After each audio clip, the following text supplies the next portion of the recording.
السلام علیکم، welcome to my channel.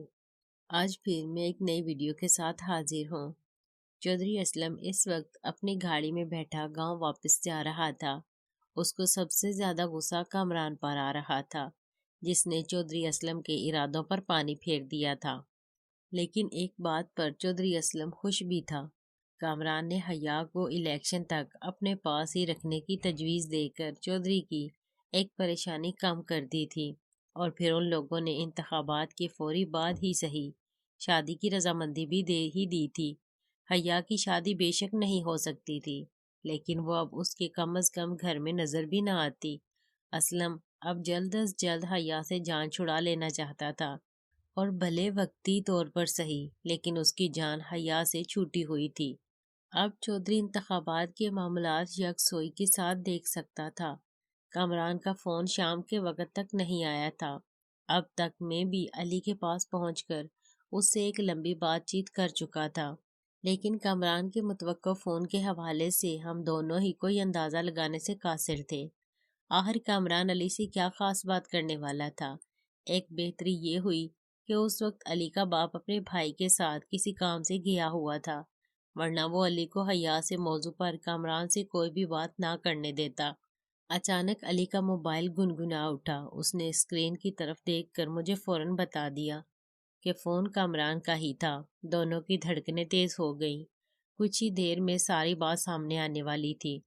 اس نے کال اٹینڈ کرتے ہی موبائل کا لاؤڈر والا بٹن بھی دبا دیا تھا۔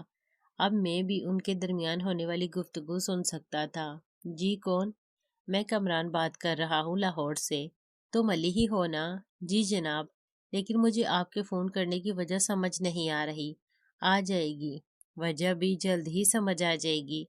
پہلے ایک بات بتاؤ کہ تم اس وقت کہاں ہو، کیونکہ میں تم سے فوری ملنا چاہتا ہوں۔ علی کا جسم ایک نئے ڈر سے سنسنا اٹھا۔ اس کے اندر انجانے خدشات مضبوط ہوتے جا رہے تھے۔ میری حالت بھی اس سے مختلف ہرگز نہیں تھی۔ یہ بھی یقیناً چودھری کی ہی کوئی چال تھی۔ لیکن آپ مجھ سے کیوں ملنا چاہتے ہیں جناب؟ آپ کو کام کیا ہے مجھ سے؟ آپ کھل کر کیوں نہیں بتا دیتے کہ آپ کا مقصد آخر کیا ہے؟ میں تو آپ کو جانتا تک نہیں ہوں، لیکن میں نہ صرف تم کو جانتا ہوں، بلکہ تمہاری زندگی کے کئی رازوں سے واقف ہوں، اور یہ بھی جانتا ہوں کہ تم کو گولی لگی ہے اور تم زخمی ہو۔ پھر تو آپ اس بات سے بھی واقف ہوں گے کہ مجھے گولی کیوں ماری گئی ہے۔ ہاں، میں نہ صرف ظاہری وجہ سے واقف ہوں، بلکہ پس پردہ بات سے بھی آگاہ ہوں۔ میرا دل بے اختیار چاہا کہ فون اس کے ہاتھ سے پکڑ لوں اور خود بات کروں، لیکن بڑی مشکل سے میں نے اپنا آپ قابو میں رکھا۔ دیکھیں جناب، آپ کی باتیں میری سمجھ میں نہیں آ رہی۔ آپ کھل کر بات کیوں نہیں کرتے آخر؟ دیکھو علی، مجھ پر اعتماد کرو، میں تمہارا خیر خواہ ہوں۔ صرف زبانی کلامی کہہ دینے سے کوئی اجنبی خیر خواہ کیسے بن سکتا ہے کامران صاحب؟ اگر آپ اتنی باتوں سے آگاہ ہیں تو پھر تو میرے تمام تر حالات آپ کے علم میں ہوں گے۔ ان حالات میں تو آپ کو اپنا پتہ نہیں بتا سکتا۔ آپ کے پاس میری خیر؟ کامران نے علی کی بات درمیان میں ہی کاٹ دی۔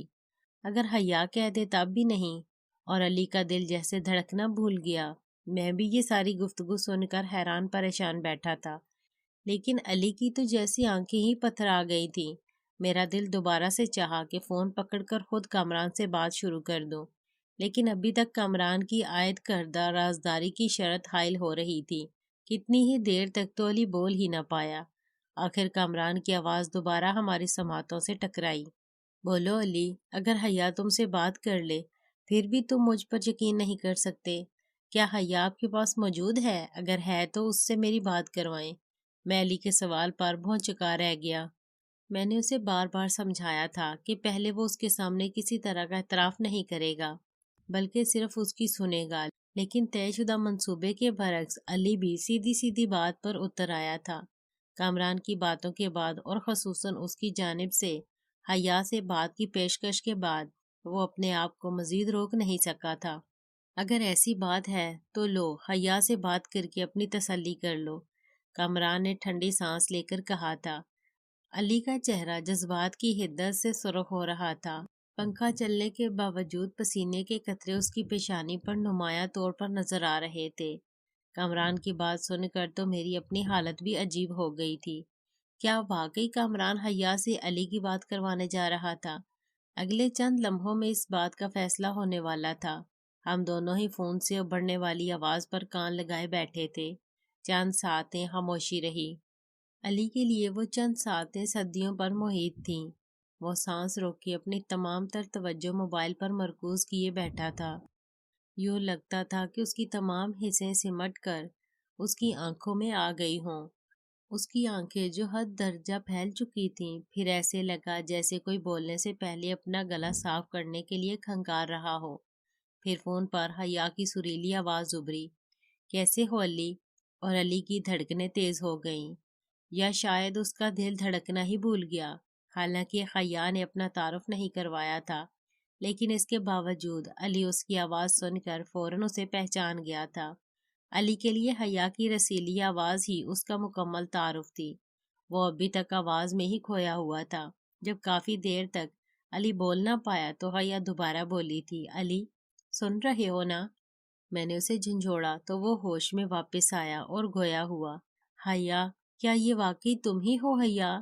ہاں علی، میں حیا ہی ہوں۔ تم کیسے ہو؟ میں ٹھیک ہوں۔ تم لاہور میں ہو اس وقت؟ تم ٹھیک تو ہو نا؟ ہاں میں لاہور میں ہوں اور بالکل ٹھیک ہوں۔ اب تمہارا زخم کیسا ہے؟ کون سا زخم؟ مجھے سب پتا ہے علی، ڈھانگر نے گولی ماری ہے تمہیں، تو گویا تمہیں پتا ہے؟ ہاں، لیکن اب بتا بھی دو کہ کیسے ہو تم؟ زخم کیسا ہے؟ میں بالکل ٹھیک ہوں میری جان، اور اب تمہاری آواز سن لینے کے بعد، تم سے بات کر لینے کے بعد تو میرے سارے زخم اب مجھے ٹھیک لگنے لگے ہیں۔ میں بھی حیا کی آواز سن رہا تھا۔ علی اب شاید میری پرواہ کیے بغیر ہی بول رہا تھا۔ حیا کی آواز سن کر وہ دنیا و مافیا سے جیسے بے نیاز ہو گیا تھا۔ میں نے ایک نظر باہر دیکھا کہ کہیں کوئی آ نہ رہا ہو، لیکن باہر کوئی نہیں تھا۔ سنو علی، میں جانتی ہوں تمہیں گولی لگی ہے، تمہاری حالت ٹھیک نہیں ہے، لیکن حالات اب ایسے رخ پر چل رہے ہیں کہ ہمیں فوری بڑے فیصلے کرنا ہوں گے۔ باتوں کے لیے تو عمر پڑی ہے۔ غور سے سنو علی، کامران بھائی میرے بہنوئی ہیں، اور تم ان پر اتنا ہی اعتماد کر سکتے ہو جتنا تم مجھ پر یا اپنے دوستوں پر کرتے ہو، کیونکہ انہوں نے اور آپا نازیہ نے مجھ سے ہماری فوری شادی کا وعدہ کر لیا ہے۔ خبر تھی یا دھماکہ؟ علی سے زیادہ میں اچھل پڑا تھا۔ کیا کہہ رہی ہو حیا؟ کیا کہہ رہی ہو تم؟ کیا واقعی؟ ہاں علی، ایسا ہی ہے، اور تمہارا باپ اسے بتائے بغیر ہی یہ سب ہوگا، ورنہ وہ کہاں ہونے دیتا یہ سب۔ اچھا سنو، اب میں زیادہ بات نہیں کر سکتی۔ کامران بھائی اور آپا اگرچہ میرے کمرے سے باہر کھڑے ہیں، لیکن مجھے ان کی وجہ سے شرم سی آ رہی ہے۔ تم ویسے ہی کرو جیسا کامران بھائی کہیں۔ لیکن حیا، اتنے عرصے بعد بات ہو رہی ہے اور اتنی جلدی؟ کچھ دیر تو بات کرو مجھ سے، مجھے یقین تو آ لینے دو کہ میں کوئی خواب نہیں دیکھ رہا، بلکہ سچ مجھے اپنی حیا سے ہی بات کر رہا ہوں۔ ناول کا اگلا پارٹ بہت جلد اپلوڈ کر دیا جائے گا۔ شکریہ۔